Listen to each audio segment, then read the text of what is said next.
아, 원래 오늘 말씀은 좀 특이하게 19장에서 한 구절, 21장에서 한 구절 말씀을 봤죠.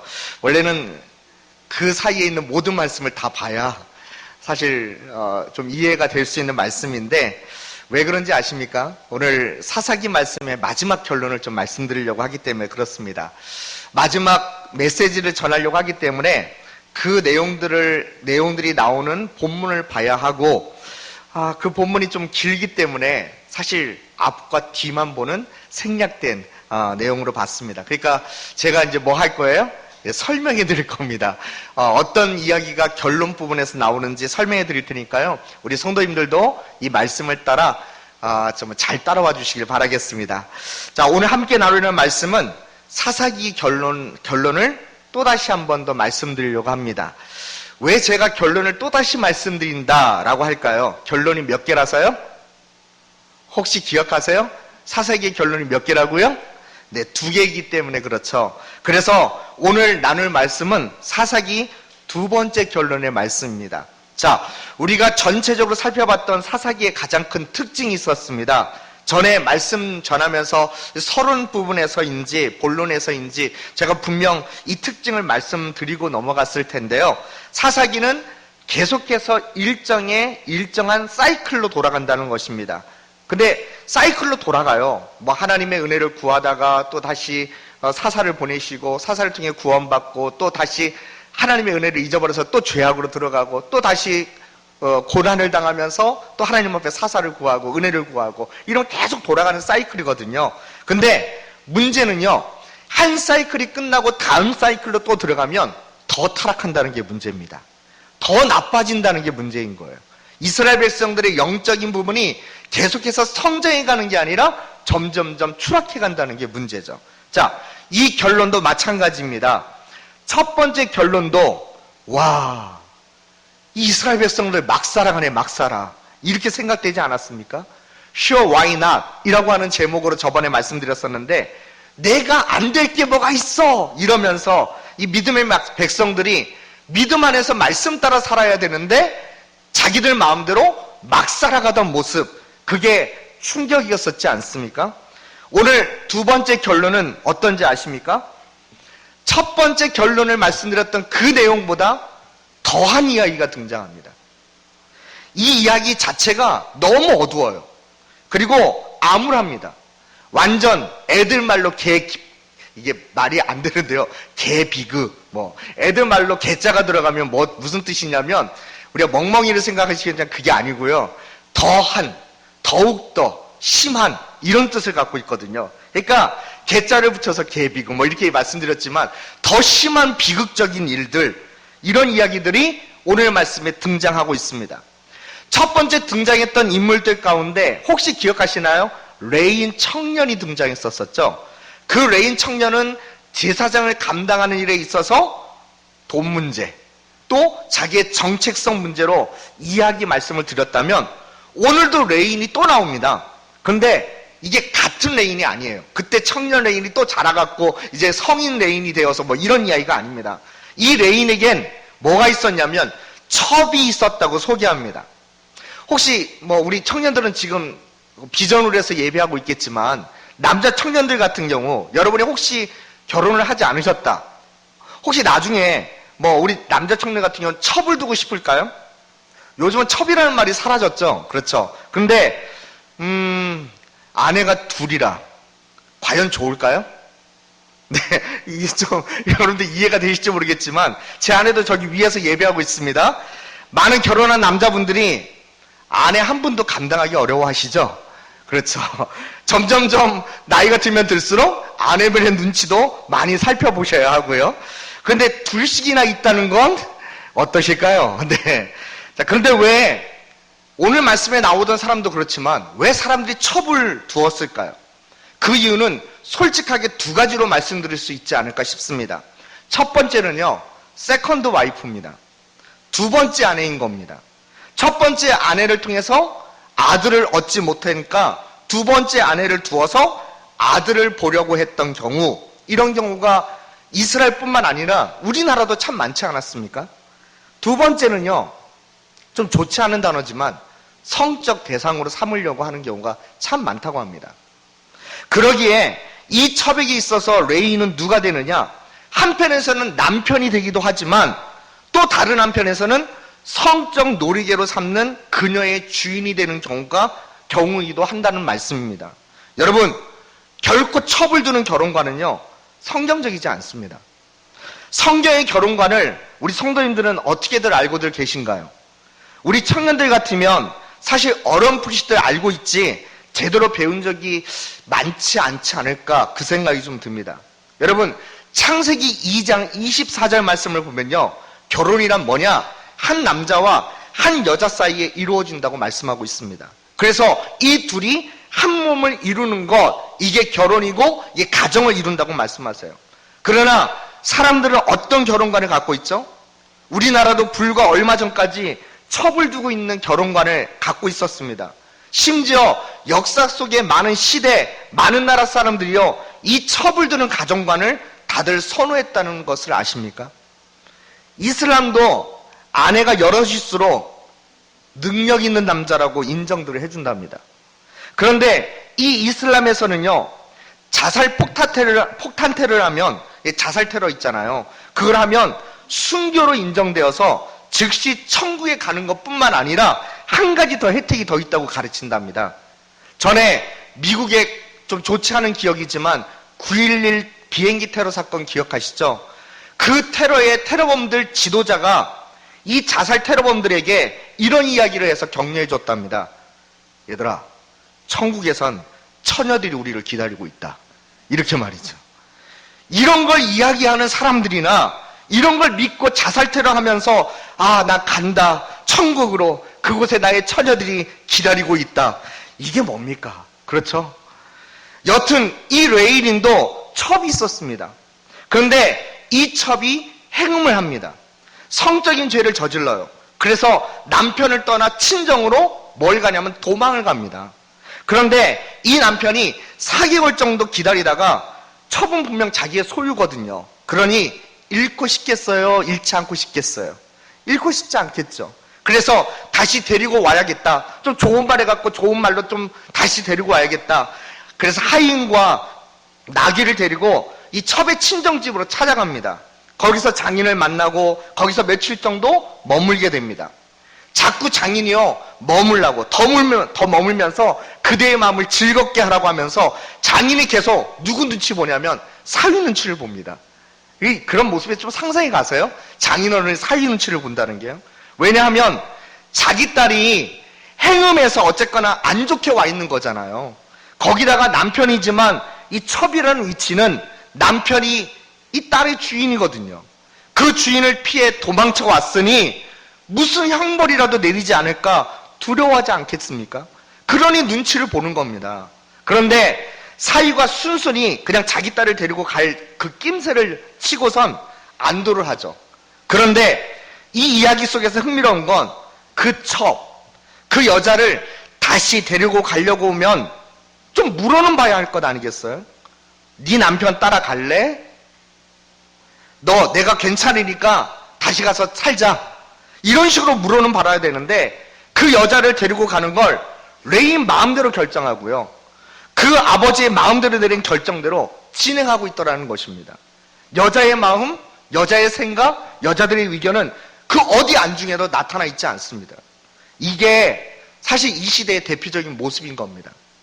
그 아버지나 그 남편 레인이나 모두 이 여자를 어떻게 다루는지 아십니까? 좀 죄송스러운 말씀이지만 이 당시 사회가 그랬어요. 물건 다루시랍니다. 물건 다루시죠. 한쪽은 자기 딸 때문에 무슨 문제로 생길까봐 얼른 데리고 가라고 하고 있고요. 둘 다 한쪽은 자기 성적 놀이개로 다시 삼으려고 데리고 가려고 합니다. 둘 다 여자의 인격, 그 마음에 대해서 전혀 생각해주고 있지 않고 있다는 겁니다. 그런데 이 두 번째 결론에서 등장하는 인물들을 가만히 한번 살펴보십시오.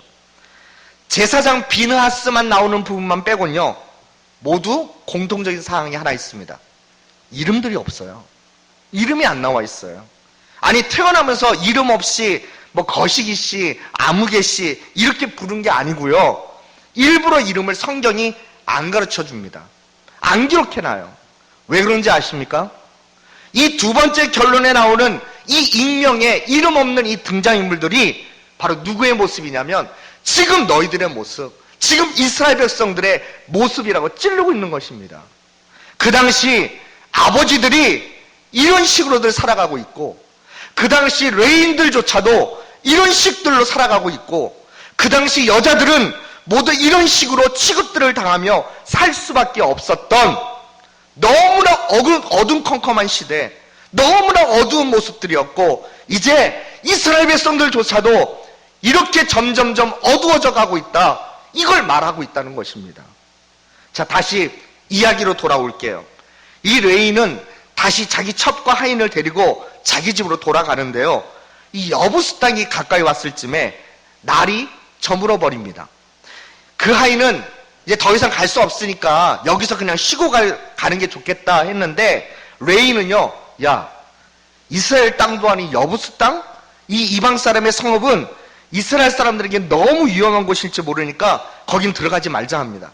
아니, 이스라엘은 모두 가나안화되어 있는 마당에 이스라엘도 이게 안전한 땅이겠습니까? 근데 이스라엘 아는 곳은 위험하더니 이게 참 재밌는 생각이지 않습니까? 여튼 그래서 기므아나 라마 중 한 곳에 가서 유숙하게 됩니다. 이곳은 베냐민 지파의 땅이었거든요. 그러니 같은 이스라엘 땅이니 뭐 하겠어요? 안전할 거라 생각한 것입니다. 그런데 정말 안전했을까요? 이스라엘 백성들 땅이니까 안전했을까요? 그 고을 어느 누구도요, 이 레위인과 그 첩과 그 하인 일행을 맞아주는 사람들이 없는 겁니다. 너무 차가운 도시였던 겁니다. 그런데 다행히도 에브라임 지파의 한 노인이 이들을 맞아줍니다. 근데 문제는 이제서부터 시작하죠. 그 성읍 불량배들이 몰려옵니다. 놀려와서는 알잖아요. 드라마에서 많이 보셨잖아요. 막 때려부시면서 야, 내놔! 뭐 이러면서요. 니네 집에 들어온 사람 당장 끌어내! 뭐 이러는 겁니다. 우리가 그와 관계하리라. 말씀 속에 이렇게 나와요. 이 관계한다는 건 인간 관계를 쌓으려고, 야, 우리가 대화 좀 해보려고 한다, 이런 말이 아니죠. 이 관계한다는 말은 오늘 새벽에도 소돔성에 대한 이야기를 말씀 나눴는데 성관계에 대한 이야기를 하는 겁니다. 겁탈, 성폭행, 이런 겁니다. 그런데 여기서 나오는 남성, 여성, 이 이성이 문제죠. 불량배들, 남자분들이셨을까요? 여자분들이셨을까요? 대부분 여기서 나오는 형은 남성형들이죠. 남성입니다. 누굴 관계하겠다고 하냐요? 누굴 관계하겠다고 하냐면요, 네 집에 들어온 그 남자 끌어내라는 겁니다. 우리가 그를 성폭행할 거야, 이러고 있는 겁니다. 여기도 뭐가 있는 것이죠? 동성애가 있었던 겁니다. 충격적이지 않나요? 동성애 하면 요즘 현대인들이 즐기는 성적 타락 아닌가, 이렇게 생각하시는 분들이 좀 많이 있을지 모르겠습니다. 그런데 놀랍게도 이 이야기는 몇천 년 전의 이야기입니다. 거기에도 뭐가 존재해요? 동성애가 존재합니다. 왜인 줄 아십니까? 에덴 동산에서 타락한 인간들은요, 무슨 더러운 죄라도 다 짓는 죄인들이 되었기 때문에 그렇습니다. 동성애는 현대인들에게 맞는 현대적 쾌락적 문화가 절대 아닌 겁니다. 이 동성애는요, 인간이 타락한 이후부터 쭉 하나님을 떠난 사람들의 죄악된 문화인 것입니다. 자, 다시 이야기로 돌아가서요, 이 노인이 이 불량배들을 어떻게 해서든 말려보려고 합니다. 근데 노인이 힘이 있겠습니까? 그래서 그 대안책으로 뭘 말하냐면요, 자기 집에 처녀딸이 있는 겁니다. 그리고 그 레이 사람도 데려온 그 첩이 있으니까 이 여자들 끌어내 줄 테니까 니들 마음대로 해라. 이 여자들 데리고 니들 마음대로 해라. 이렇게 내어주는 겁니다.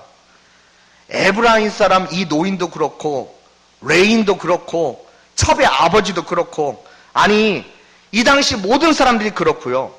여자를 소유물로 보는 시대, 남자보다 가치가 없어 쓰다 버릴 수 있는 그런 소유물로 보았던 시대, 정말 비참하지 않습니까? 이런 시대에 우리 여성분들이 안 태어나신 건 정말 감사할지도 모르겠습니다. 여러분, 너무 사사기 시대에 거의 모든 사람들이요, 성경 속에 기록되어 있지만요, 성경적이지 않은 겁니다. 하나님의 말씀은 어디에서도 찾아볼 수 없고요, 세상과 완전 똑같이 똑같이 살고 있는 하나님 백성이라는 이름만 있을 뿐이지 완전 세상과 똑같이 살고 있는 그런 모습들인 것입니다. 그렇죠? 성경은 남자, 여자 누가 더 가치 있고 누가 덜 중요하다고 여기고 있나요? 하나님의 형상으로 창조된 인간은 누구라도 그 어떤 누구일지라도 존귀한 존재라고 말하고 있지 않습니까? 여러분 모두는 남자라서 여자라서 더 귀하고 덜 귀하고가 아닌 것입니다. 내가 가진 게 많아서 귀한 것이고 난 가진 게 없어서 보잘것없고 이런 게 아니라는 것입니다. 여러분 모두는요 하나님이 만드신 최고의 걸작품인 줄로 믿습니다. 우리 한번 옆에 계신 분하고 인사해 볼까요? 당신이 최고의 걸작품입니다. 한번 이렇게 인사해 볼까요? 당신이 최고의 걸작품입니다. 여러분 자신을 떳떳하게요 정말 하나님의 이 말씀 안의 은혜 안에서 귀한 보배로 여길 줄 아는 믿음과 은혜가 있기를 간절히 소망합니다. 알으셨죠? 그러면요 아침마다 하셔야 할 일이 있어요. 꼭 이거 한번 해보세요. 여러분 자신을 칭찬해줘 보세요. 축복해줘 보세요. 그럼 진짜로요 여러분의 하루가 바뀔지 모릅니다. 나의 날마다의 하루가 정말 마음에 안 드시는 우리 성도님들은요 이제부터 아침마다 나 자신을 축복해주기. 눈 꼭 낀 것도 예쁘고요 머리가 흐트러져 있는 것도 예쁘고요 키가 작아도 예쁘고요 좀 뚱뚱해도 예쁘고요 얼마나 하나님께서 나를 존귀하게 만들었는지 이 모습을 있는 그대로 말씀 안에서 축복해 주시는 여러분들 되시길 간절히 소망합니다. 그럼 얼마나 행복한지 모릅니다. 여러분 자신의 이런 은혜를 누릴 수 있는 올해 되시길 간절히 소망합니다. 그러고 보니까 두 번째 얘기가 좀 길어졌어요. 사실 첫 번째 결론은요 2장밖에 되지 않는데 오늘 두 번째 결론은 사실 3장 정도의 분량 정도 됩니다. 그러니 길 수밖에요. 자 여기서 더 길게 하긴 그렇고요 이제 그냥 이야기는 마무리 한번 해보도록 하겠습니다. 이래서 내어준 첩은요 어떻게 됐는지 아십니까? 죽게 됩니다. 그리고 레이는 그 첩이 죽게 된 것을 그리고 자기 소유물을 잃었다는 것에 화가 나갔고요 그 여자를 토막냅니다. 참 이거 있을 수 없는 일들이 일어나요. 그리고 그 토막낸 시신은 어떻게 하는지 알아요? 이스라엘 족속들만 다 보냅니다.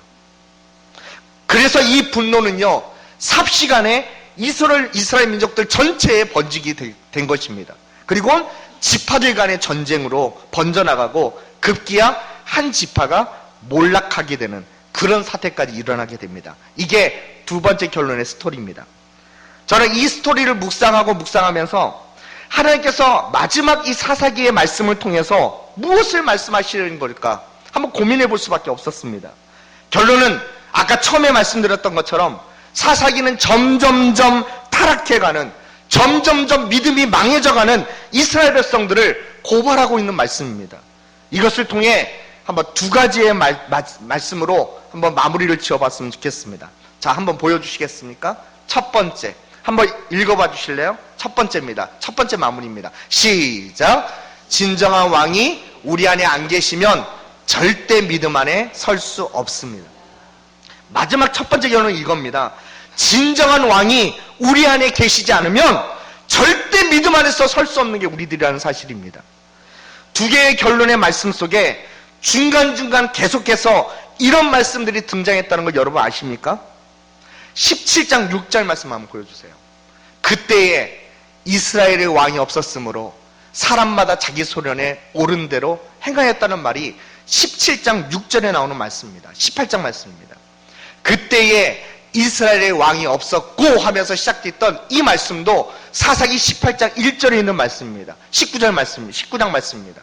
이스라엘의 왕이 없을 그때에 라고 하면서 시작되는 이 말씀도 사사기 19장 1절에 있는 말씀입니다. 그리고 20장은 생략되고요. 21장으로 넘어와서 25절에 한번 같이 읽어볼까요? 시작.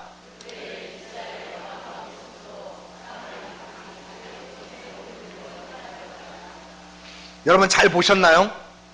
결론 부분의 모든 장들 속에서 20장만 빼고는 모두 다 이스라엘 안에 왕이 없다는 거. 그들의 삶의 왕은 하나님이셔야 하는데 정작 그들은 누가 왕이 되어 살아요?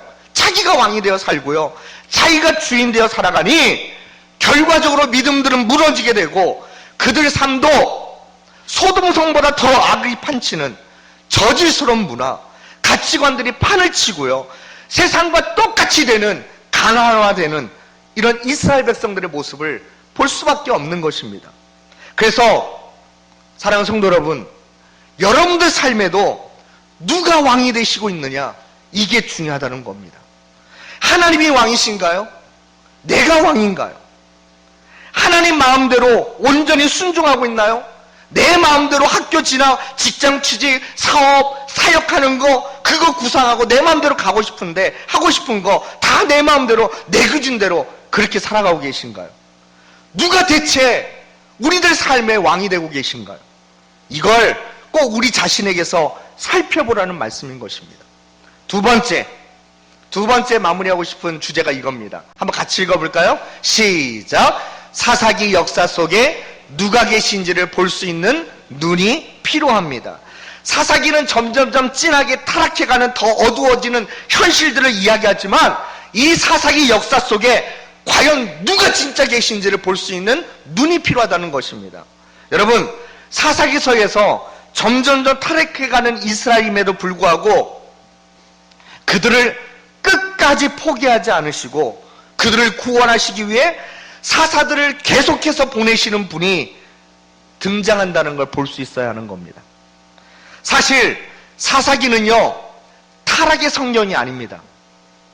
타락에 대한 이야기가 너무나도 많이 나오는 말씀이긴 하지만 이 사사기를 사실은 타락의 성경이라고 말하지 않습니다. 사사기는 너희가 무너져간다 할지라도 끝까지 포기하지 않으시고 사랑을 베푸시고 사사를 세워 회복해가기를 간절히 원하시는 하나님의 그 마음에 녹아있는 성경이 바로 이 사사기 말씀인 것입니다. 이 하나님이 여러분 아십니까? 우리 하나님이십니다. 우리도 사사기의 이스라엘과 비교할 때 뭐가 더 나은 게 있으신가요? 누가 더 믿음이 있는 것 같은가요? 누가 더 잘났다고 생각이 드시나요? 우리도 마찬가지잖아요. 우리도 부끄러운 일들을 얼마든지 숨기며 살아갈 수 있지 않습니까? 우리도 죄의 유혹에 많이들 넘어지고 있으시잖아요. 그런 연약한 우리들인데, 그런 사악한 우리들인데도 불구하고 하나님은요, 예수님의 십자가를 통해 그런 자격 없는 우리들에게 구원이라고 하는 선물을 주셨지 않습니까? 하나님은 하나뿐인 아들을 바로 지금 예배하고 있는 저와 여러분 모두를 살리시기 위해서 그 하나뿐인 아들을 죽이셨지 않습니까? 그래서 우리를 회복하기 위해서 말이죠. 여러분, 하나님의 말씀을 피고 볼 때마다 이 하나님의 사랑이 보이셔야 할 줄로 믿습니다. 이 하나님의 은혜가 여러분 마음에 머물러야 하고요, 잊혀져서는 안 된다는 것입니다. 여러분, 이 은혜가 여러분 삶 속에 머물도록 하시길 바랍니다. 그러려면 그냥 결단하는 건 안 됩니다. 결단은 안 돼요. 그전에도 그랬잖아요. 말로만 결단했다가 작심삼일이 된 적이 얼마나 많습니까? 이제 시작해봐야지 했는데 3일 지나니까 또 다시 원상태로 돌아간 적이 얼마나 많냐는 거예요. 전에 만락교회를 섬기시는 김병삼 목사님이 어느 날 교회 설교에서 한 연예인 크리스찬 이야기를 꺼내셨습니다. 그분이 누구냐면, 그 연예인 크리스찬이 누구냐면 작년에 저희 교회 정교인 수련회에 오셨던 조혜련 집사님 이야기이세요. 근데 이 조혜련 씨가 연예인들 예배 모임에 와 있었던 게 굉장히 위해셨나 봐요. 왠지 아시죠? 조혜련 씨는 원래, 이게 발음이 어려워요. 어디 교회에 있었죠? 남녀 호랭기교. 예, 그렇죠. 예. 아주 거기에 열심히 있었던 사람이었거든요. 근데 이 사람이 오늘부터인가 예배에 와 있는 겁니다. 그래서 이 조혜련 집사님을 알고 계셨던 김병삼 목사님이 물어보셨대요. 요즘도 조혜련 씨는 신앙생활 잘하고 계신가요? 이게 옛날 이야기였거든요. 그랬더니 자기는 연예인들 간증을 권하지 않는데 이 꼭 조혜련 씨, 이 조혜련 집사님 간증만큼은 꼭 들어보시라고 이 김병삼 목사님께 추천을 해주시더랍니다. 자, 그래서 저희들도 작년에 이분을 모셔서 좋은 간증도 들으셨잖아요. 근데 이 조혜련 집사님이 예수님을 믿은 지 얼마 안 되었을 때에 그 선배 연예인들이 모여있던 그 자리에서 이런 간증을 한 이야기가 있답니다. 잘 들어보십시오. 왜 여러분들은 예수님을 믿는다면서 성경을 읽지 않죠? 왜 여러분들은 예수님을 믿으면서 기복적인 건 찾고 좋아하면서 왜 성경을 읽고 있지 않죠? 남녀 호랭개교에서도 그런 기적은 있습니다. 병자 나아요. 교회가 아니어도 그런 기적들은 얼마든지 일어나는데, 그래서 내가 하나님 말씀을 읽고 깨닫고 놀란 것은 진짜 하나님의 말씀에 진리인 것을 깨닫고, 이 말씀이 그때부터 그렇게 달겨 오묘한데 왜 정작 예수님 먼저 믿고 있었던 여러분들은 왜 말씀 읽고 있지 않는 것이죠? 정말 여러분들이 이상합니다. 이렇게 간증했답니다. 이런 간증을 했대요. 이 말이 무슨 말일까요? 조혜련 집사님은 무슨 말을 하고 싶었던 것일까요? 예수님 믿는다고 하면서 말씀 읽고 말씀 따라가는 삶으로 변하지 않고 있고, 예수님 믿는다고 하면서 그 생활이 예수님 닮는 삶으로 변하지 않는 게 더 이상하다는 말을 하고 싶었던 건 아니겠습니까? 여러분, 우리가 왜 예수님이 우리의 왕이시고 우리의 주인이시라고 고백하면서 왜 정작 우리의 삶은 변하지 않는 것일까요? 왜 그분이 원하시는 명령에 온전하게 순종하고 있지 못하는 것일까요? 그분이 왕이시면, 그분만이 진짜 우리에게 주시는 은혜시라면 그 말씀 읽어야 되는데 그거 읽어야 되는 거 아니겠어요? 말씀 없이 신앙생활하는 게 가능할까요?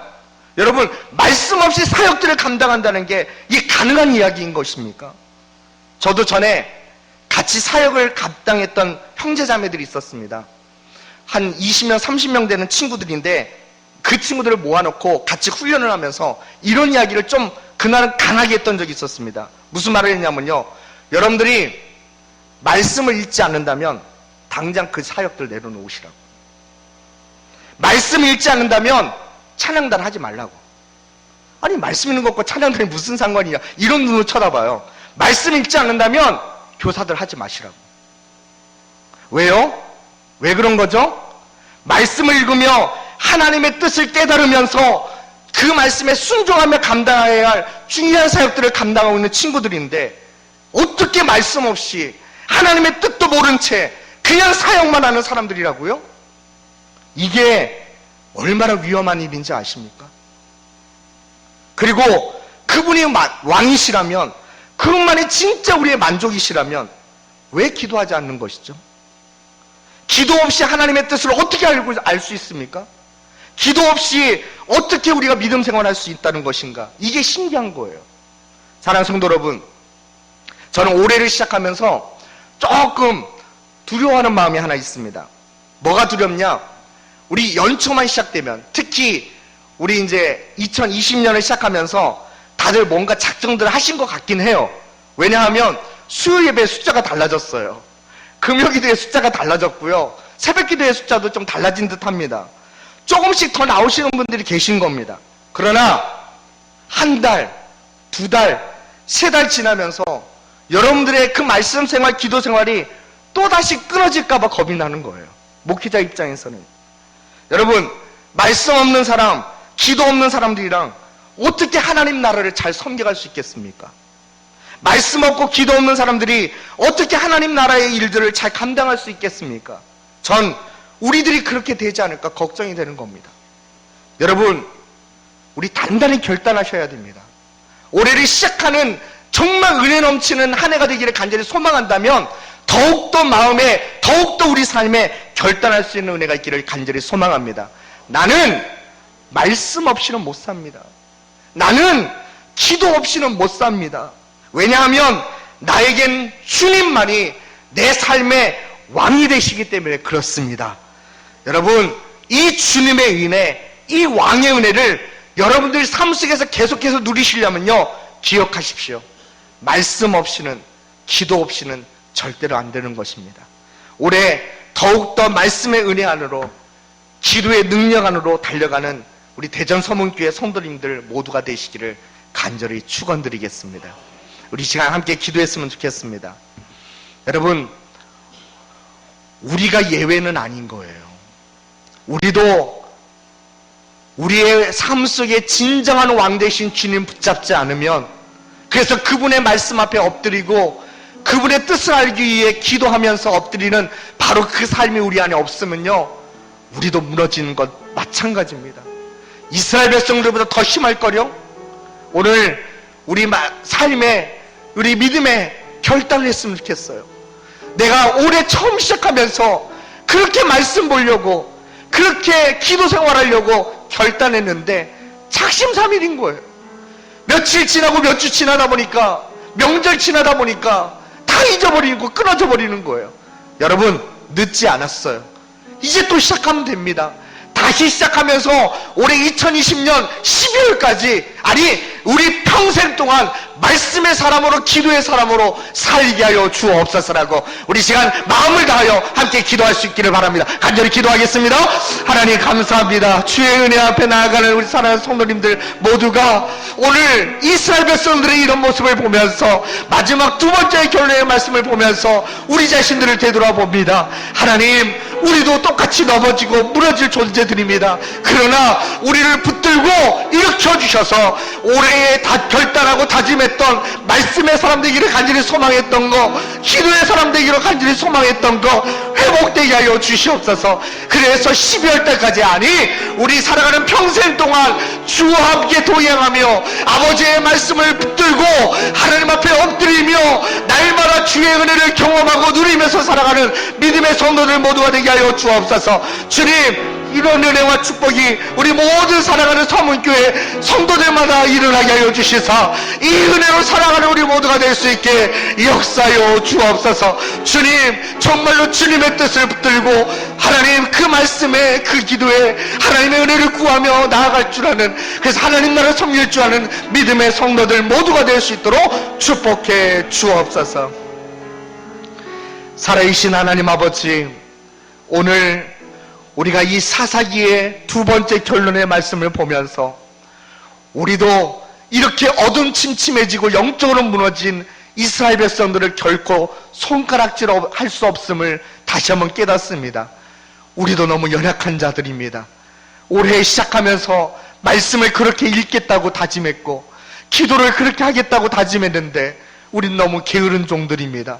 하나님, 성령께서 다시 한번 우리 가운데 임하여 주시사 올해 12월까지, 아니 우리 살아가는 평생 동안 말씀의 사람 되고 기도의 사람 될 수 있도록 축복해 주옵소서. 감사하며 예수님 이름으로 기도드립니다. 아멘.